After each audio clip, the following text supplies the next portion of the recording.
Bonjour les enfants, je suis contente d'être avec vous aujourd'hui, même si c'est par vidéo. Et j'espère que vous profitez de ces temps pour regarder ces classes du dimanche qu'on vous prépare, parce qu'on ne peut pas venir à l'église en ce moment. Et pour ceux qui ne viennent pas à l'église habituellement, je vous souhaite la bienvenue dans cette vidéo. À Damas, c'est la panique. Oh, quelle mauvaise nouvelle, un homme terrible arrive, il faut se cacher. Mais qui est cet homme qui a l'air si terrible? Cet homme, il s'appelle Saul, ici. Et Saul, il déteste les chrétiens. Il veut les emprisonner. Les chrétiens sont ceux qui ont cru en Jésus et qui ont décidé de le suivre. Et Saul, il déteste Jésus. Pourtant, Saul, tout ce qu'il fait, il croit le faire pour Dieu. Parce que Saul, depuis qu'il est tout jeune, il connaît parfaitement la loi de Dieu. Et c'est comme ça que Saul pense pouvoir plaire à Dieu. Et justement, voilà qu'il va aller voir ses chefs et demander des lettres pour se rendre dans la ville de Damas pour pouvoir emprisonner de nouveaux chrétiens, des hommes, des femmes qui ont mis leur confiance en Jésus. Saul, il devait certainement se sentir fort, avançant fièrement vers cette nouvelle ville pour emprisonner des chrétiens. Mais voilà que ça ne va pas se passer comme il le veut. Sur le chemin, une lumière resplendit tout autour de lui, plus éclatante que le soleil, si forte que Saul tomba par terre. Mais que se passe-t-il? D'où vient cette lumière? Alors, si vous voulez le savoir, je vous invite à prendre la Bible, la parole de Dieu, car c'est dans la Bible qu'on peut trouver cette histoire. Et dans la Bible se trouve la vérité. Alors, on va chercher dans Actes, au chapitre 9, verset 4. Je vous laisse aller chercher vos Bibles, pour ceux qui en ont une. Et je vais lire. Il tomba à terre et il entendit une voix qui lui disait: Saul, Saul, pourquoi me persécutes-tu? Pourquoi me harcèles-tu? Ça doit être terrifiant, vous ne croyez pas? D'où vient cette voix?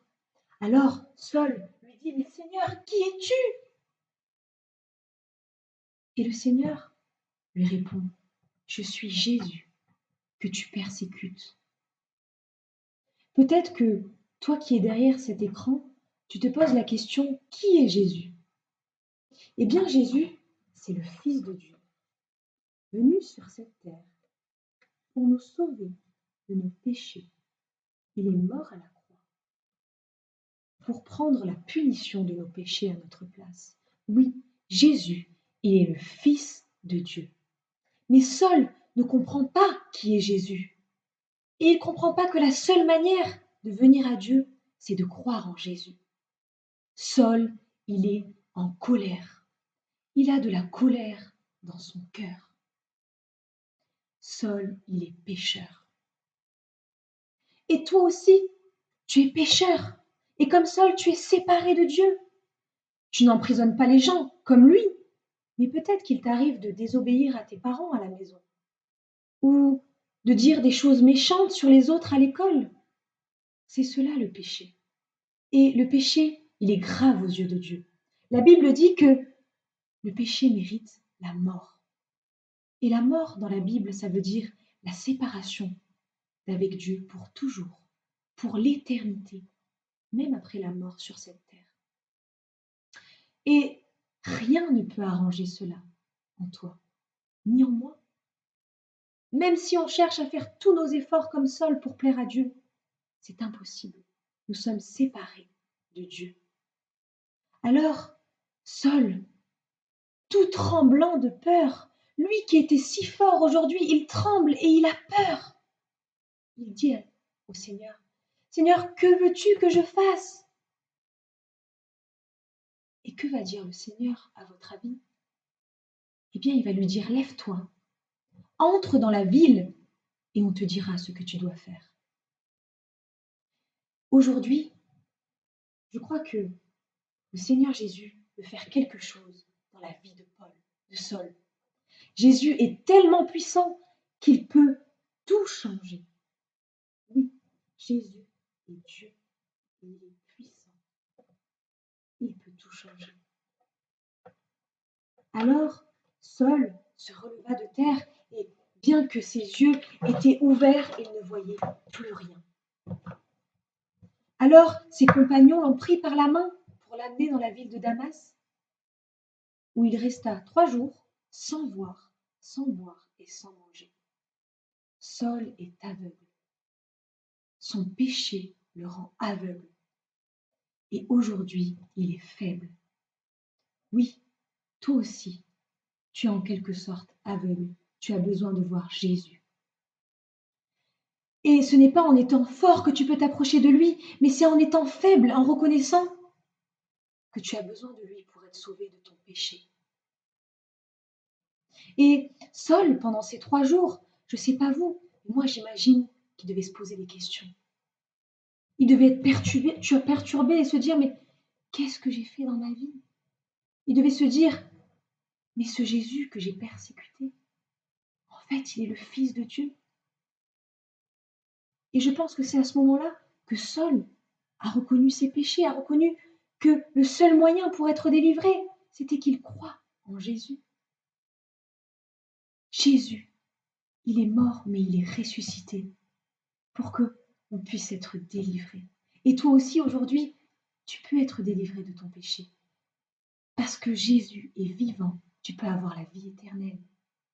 Une vie transformée pour l'éternité. Oui, Jésus peut te transformer.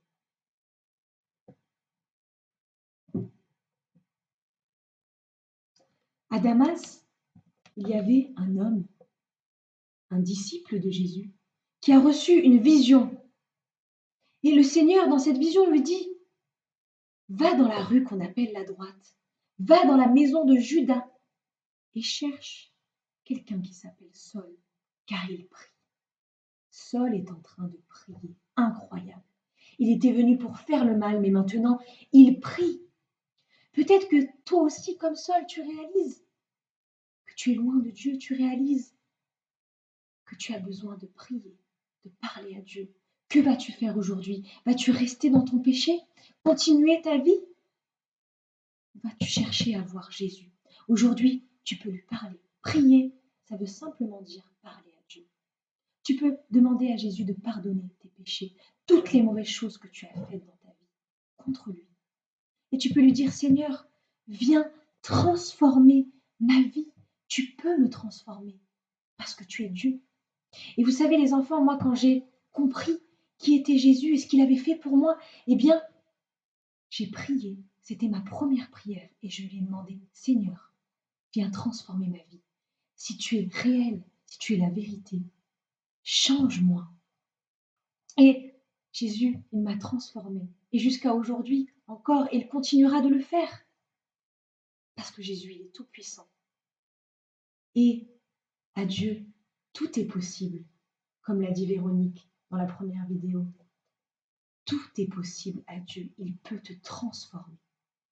Alors, Ananias, il répond au Seigneur, mais j'ai appris tout le mal que cet homme a fait à tes disciples. Et en plus, il est venu pour emprisonner les chrétiens, tous ceux qui font appel à ton nom. Alors, qu'est-ce que va répondre le Seigneur? Le Seigneur va lui dire, vas-y, car j'ai choisi cet homme pour l'utiliser, pour annoncer mon nom devant les peuples. Toi, si tu es son enfant, sais-tu que Jésus t'a choisi pour t'utiliser? Pose-toi la question, quel changement Jésus fait dans ma vie? Est-ce qu'il y a une différence? Est-ce que je cherche à plaire à Dieu?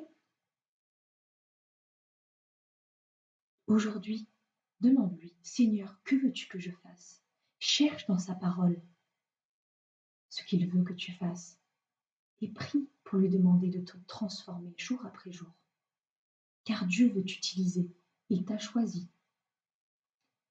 Alors, Ananias, entre dans la maison, pose les mains sur Saul et lui dit: Saul, mon frère, le Seigneur m'a envoyé vers toi pour que tu retrouves la vue et que tu sois rempli du Saint-Esprit.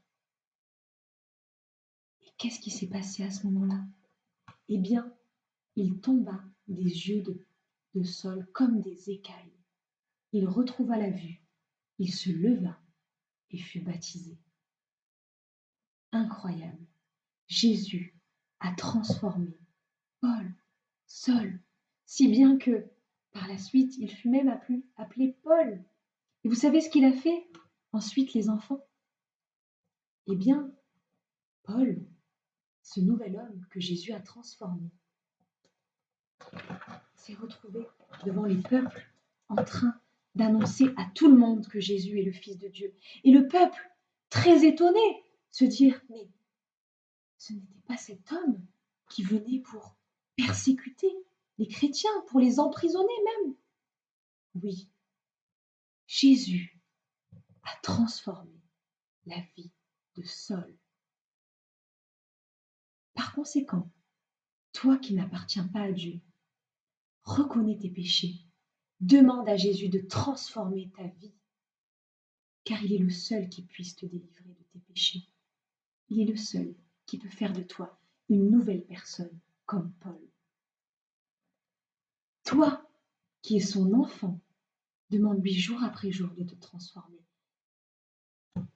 Viens dans sa parole et écoute ce qu'elle te dit. Obéis et cherche à plaire à Jésus et à lui ressembler.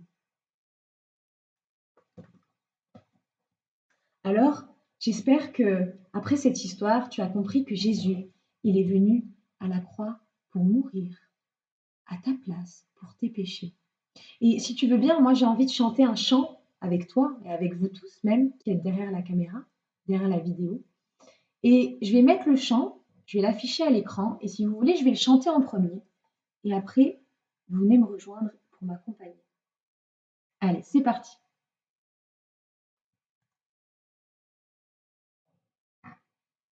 Jésus, tu es mort sur la croix, ressuscité pour nous sauver. Pardon Seigneur pour mes péchés, toi mon ami, sois mon sauveur. Change ma vie, change mon cœur, je veux Seigneur vivre pour toi. Change ma vie, change mon cœur, je veux Seigneur vivre pour toi. Allez, tous ensemble. Jésus, tu es mort sur la croix, ressuscité pour nous sauver. Pardon Seigneur pour mes péchés, toi mon ami, sois mon sauveur. Change ma vie, change mon cœur, je veux Seigneur vivre pour toi. Change ma vie, change mon cœur, je veux Seigneur vivre pour toi.